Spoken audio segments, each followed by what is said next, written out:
How do you say good morning in Russian? Всем привет. There you go.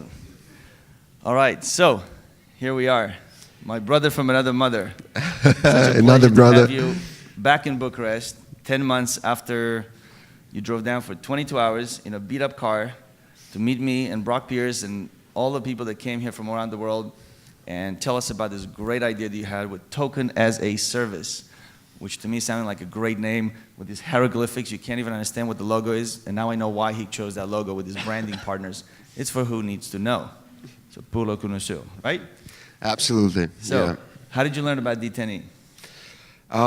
That was actually quite terrific experience. Yeah, there was not much information over internet. If you try to Google what is ICO, you could come across different things, but not ICO meaning. If you Google for some conferences dedicated to blockchain, you come across a couple of things. That was thank you to Google actually, and we have seen beautiful pictures. I say, oh, this man seems good. Yeah. It's another 22 hours drive from Kiev, Yeah, no direct flights. We were thinking that those days Google lied to us because we were, okay, let's check it out. How much time does it take to get to Bucharest? And it turned out to be like 8 hours. Why not to drive? Yeah, there were 4 of us, 4 founders. But it turned out to be 22 hours, yeah. And what was it like to be the first crypto hedge fund talking about it? When everybody was pitching white papers, some technical white papers, maybe 1 ICO per month. At the time when you did the ICO, March 27 to April 27, there were probably 70 ICO altogether that were on a list on Wikipedia. And it was like the wild, wild east, right? So how much money did you dedicate for your roadshow and how long was it? Those days, the marketing course. 10 months ago, those days. Yeah, those days, yeah. In crypto world, yeah, you have 1 day per 1 week, yeah. But the cost of the marketing and cost of the roadshow were like 10 times less than people right now spend on their marketing and on the roadshow. So how much did you spend exactly? It's about like 200K, yeah, I guess. Whose money was that? My money, my partner's money, yeah. And what was it like to tell people, give me your money, because I'm smarter than you, technically, that's what you were saying. I'll invest it better than you in ICOs and in crypto trading.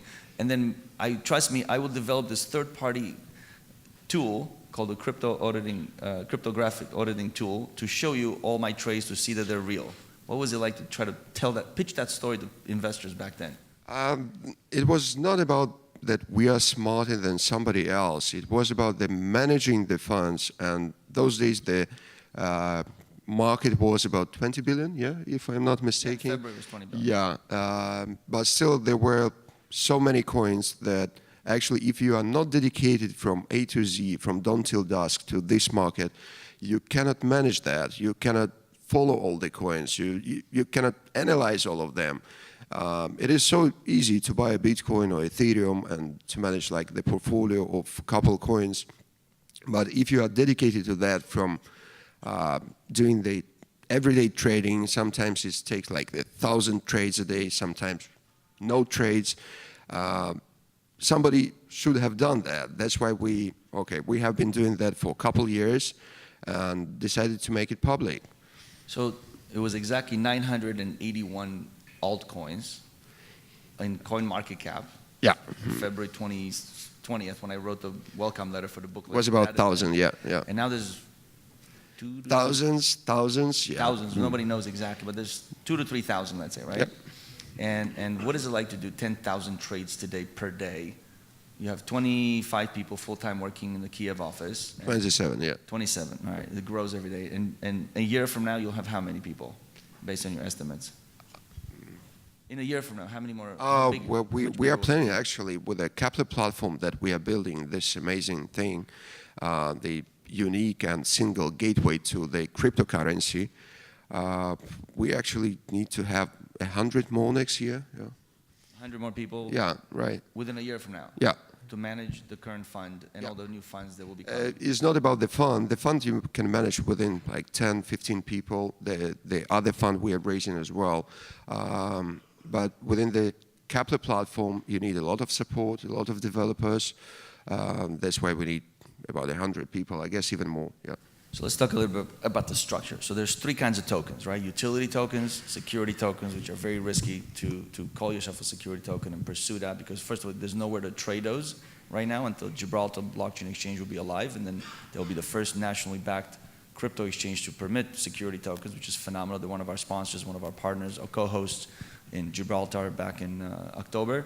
But you chose a different route. You chose a membership token, not utility, not security, but a membership token.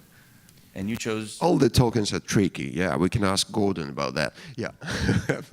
But I'm trying to stay away from legal opinion, anyone. This is not my duty. I'm saying you looked at the three types of tokens, right? Because that's how I went to Wikipedia and said, how many kinds of tokens are there, right? And it says utility token, membership token, and security token. You chose a membership token. You chose to get people, give you money into a fund, and you emit a token, and they become a member. They bought a membership. Right. We were selling service. That's why it is token as a service, and we are managing tokens for somebody else, right? Because we are doing that in the professional way. But as for the market, what is going on, I think that the security token is the future, and this is the huge market. Because we're analyzing projects every day. We have analyzed over 400 or 500 projects within the last 7-8 months. Keep on doing that. Those days we had, how many? 2-3 ICOs a week. Yeah. Right now we had 400 ICOs a week. It's incredible. More that we know of. Yeah, yeah. But we have really a lot of inquiries coming in, and the business model is great, but when the people trying to invent the token model, to deploy the utility token model to the business model, sometimes, actually, very often doesn't fit. That's why they are changing their perception because of raising money, and they are losing the general idea, initial idea about their business, what they were trying to build. So $7.6 million in 30 days. Right. 3,974 It's about 4,000, right. 4,000 investors in 30 days coming at you. How many of those did you actually know personally? 2 or 3. Yeah. And what was the biggest amount that you got? The biggest check was about 500K. It wasn't a check. It was... Yeah, that's it. Contribution. Contribution. Right. And it was right. from? I cannot say that. Yeah. Which country? Europe. Europe, okay. And did you know that person? No, No. Personally it's not. It's a funny story because yeah. you see $500,000 come through in Bitcoin, and you look at it, and you're wondering who is this person, all you have is their email address. And then you see a customer service inquiry, hey, I just sent you $500,000, I just want to say hello. That is the power of ICOs. And what was the guy asking for? He was asking just for a piece of advice. He was like, okay. He was writing to the customer service and say, okay, when the management has some time, please, I would like to ask some questions, but I have already contributed $500,000. We were like, wow, oh, okay. This is Friday night. Okay, let's do it in the professional way, answering on Monday. And the guy is asking us, okay, I have another like 2 million I want to contribute. Could you advise me which projects are better for that? We're like, okay. So he was happy. He made his money. Yeah. And have you met him since then? It's been now 10 months? No, never. Yeah, I've never seen his picture. Yeah. But when we go to Malta, we'll meet him, right? Yeah. Okay. And another cool story, and he's here. Where's Talal? Talal? Talal is here. Still sleeping? No? Still Jibril. working? All right, so this is another cool story. So Ruslan and I meet here at the Sheraton in Bucharest, 21st, 22nd of February. Him and his 3 partners drove down. They're all beat up and tired. They haven't slept. And they're just asking me and Brock, please advise us. And I'm thinking, leave me alone. I have a conference with 250 people in my head. Wait till the end of it. At the end of it, I was so happy. I drank a little wine at this nice restaurant we went to. And he finally said, Mike, you promised me you would sit with me. So I finally sat with him. He showed us the business model. We went through the pitch deck. I thought it was ingenious, but I still, in my mind, was kind of like, who are you for from Ukraine, thinking you're going to tell the world, give me your millions, and back then he was trying to raise $101 million, right? Which technically was a successful failure, because when you raise 7.6 million of an initial idea of 101 million, you're a successful failure, in my book, meaning you successfully failed to raise 7.6% of it. But guess what? Who cares what you thought? Who cares that you try to go to the moon and you ended up somewhere in the stratosphere, right?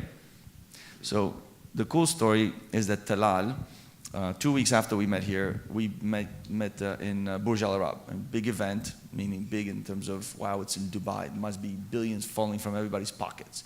And there's 88 people in the room, right? Half are wearing white robes, meaning they're billionaires from one of the Arab countries, supposedly in people's minds, and the rest were wearing suits and ties. At 4 o'clock, by the time he got to pitch, there were only 2 companies pitching. It was a Romanian fund called Hyperchain Capital, which is actually domiciled in Singapore, just like TAS is domiciled in Singapore, and TAS. 2 companies pitching to an audience, but there were no more 88 people, there were 56 people. Robert and I counted. And more than half of us were just doing this. And I'm thinking, poor guys, they flew all the way from Ukraine, and they're pitching to 56 people who are completely disinterested. One guy, and I'll let you tell the story, one guy came and talked to us. Yeah, he was advising couple royal family members. Yeah, From Saudi? From Saudi, yeah. He came up, yeah, we love the idea, okay, I'm gonna invest. Say, okay, no problem, yeah, go for it. Later on, it turned out to be like with the investor of 500K. He just told me, oh, I just invested in your project. And I'm like, really cool, thank you. Yeah, a couple of months later, he's coming up with the idea of tokenizing assets, yeah, and he was asking for the advice. That's why we became the advisors of his project. Right now, they are doing great job, yeah, despite the phishing attacks, yeah. So Talal was, 30 years old, working for PricewaterhouseCoopers, Yep. PwC, advising a bunch of royal families, and advised them to put money into the fund.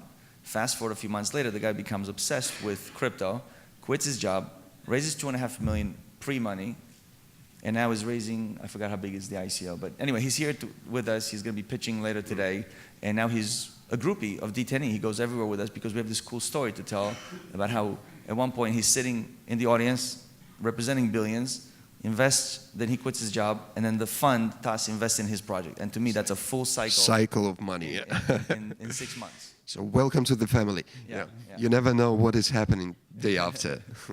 All right, so 7.6 million, almost 4,000 investors, and then you go to work. You have to now hire people, right? How hard was it to find developers to develop all these incubated projects that you needed to do trading, right? Because the 3 business models of TAS is to do daily trading, right? In the back of the booklet, you guys have it, to incubate your own ideas to help create more tools for everybody to eventually use, but of course you first use them internally.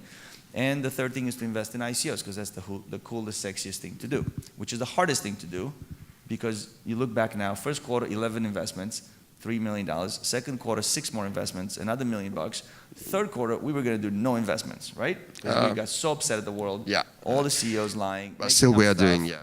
And then we created this series of events so that TAS and other members of the Blockchain Investors Consortium could have a funnel of amazing companies applying, some of them getting on stage, and 3 of them getting some money. And then we watch them.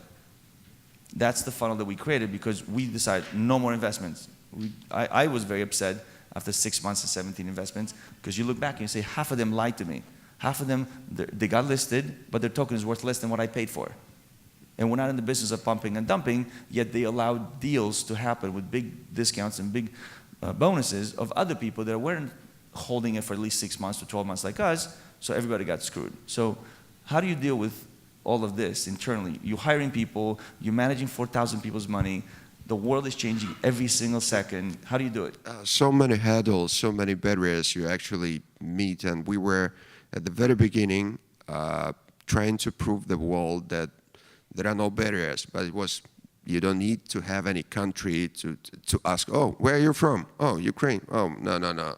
Oh, Russia. No, no, no, no. Oh, Romania. No, no, no. If you are not based in Silicon Valley, oh, forget. We have one of the founders that we took from Silicon Valley. He was working for a couple of startups. He's Dmitry.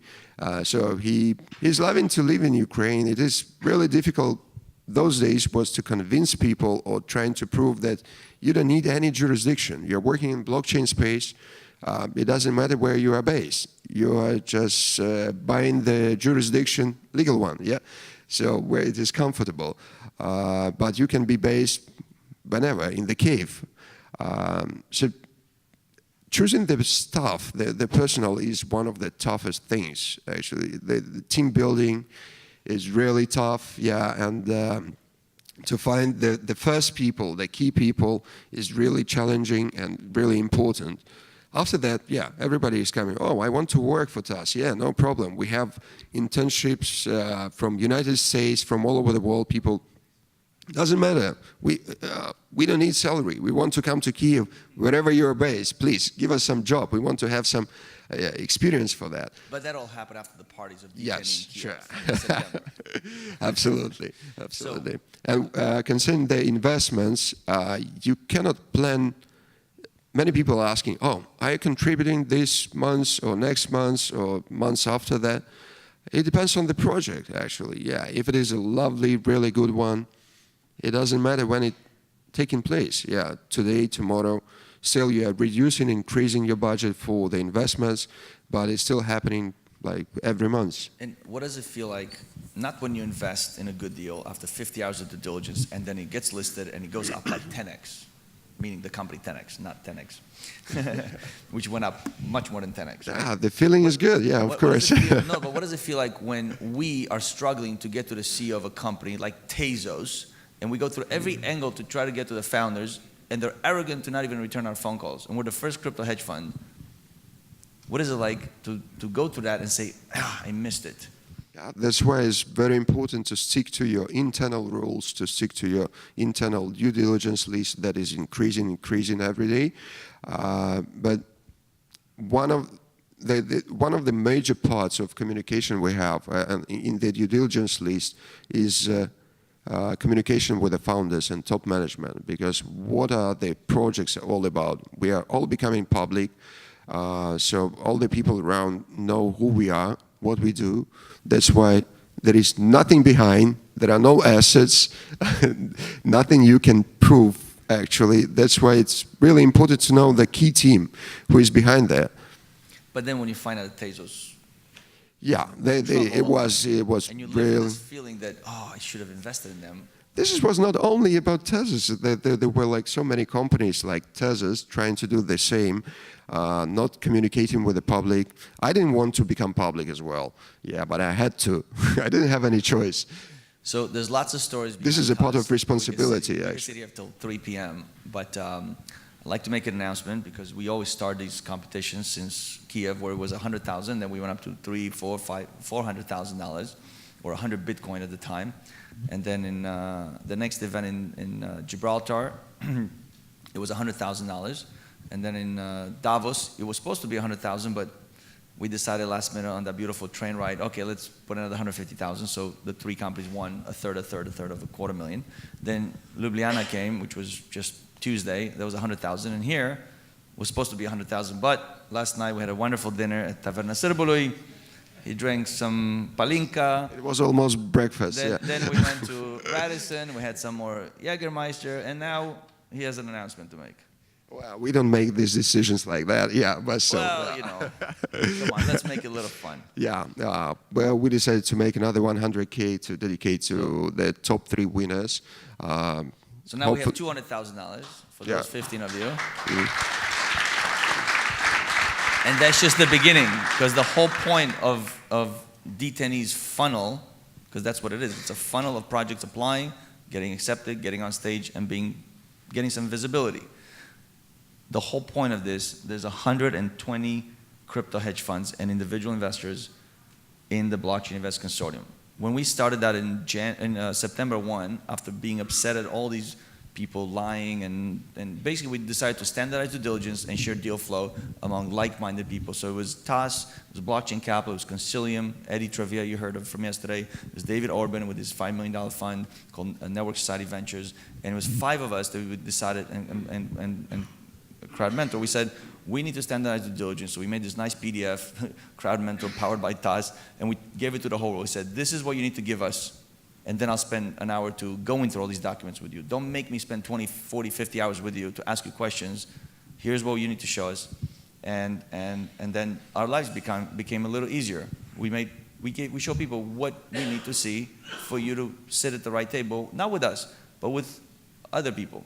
So now if you look at the value of the money sitting in crypto with these 120. Look, by the way, it was 117 in Ljubljana. We met 3 more people over there who have at least $1 million they showed us, or $3 million in a crypto hedge fund. $1 million individual or $3 million in crypto. And now it's $5 billion altogether. This money needs to be deployed. And all of you trying to reach 120 people is very hard. First of all, you don't know who they are. And secondly, you don't know how to get to them and how to pitch to them. So that's the purpose of d10e. So first day of the conference is always educational, great content like you saw yesterday, and the second day is show me the money, right? But on the reverse side, the judges, this is their responsibility with their own money and other investors' money is to find good deals. So thank you for the second contribution. So now we have $200,000. Thank you for being our brother and being the leader and the founder of this amazing roller coaster. And it comes with a lot of responsibility.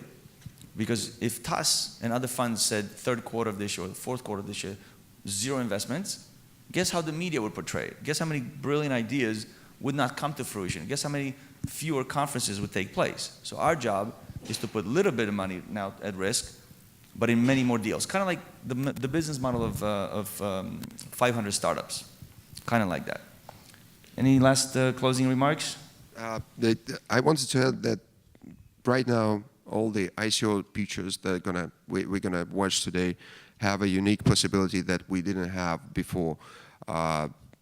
They have everything on plate. They have much more infrastructure than it was before, but they have much more competition. That's why it makes them to do the better projects, better pitches, better products. And thank you for hosting, thank you for inviting, and it is always a pleasure to come to Bucharest, and always a pleasure to see Mike and the team, yeah. Right. But this time, yeah, by flight, yeah. No car driving anymore, no. Thank you very much, guys. Wish you everybody success today and in the nearest future and deliver the products. Yeah. And then we'll party tonight together. Yeah. All right, thank you.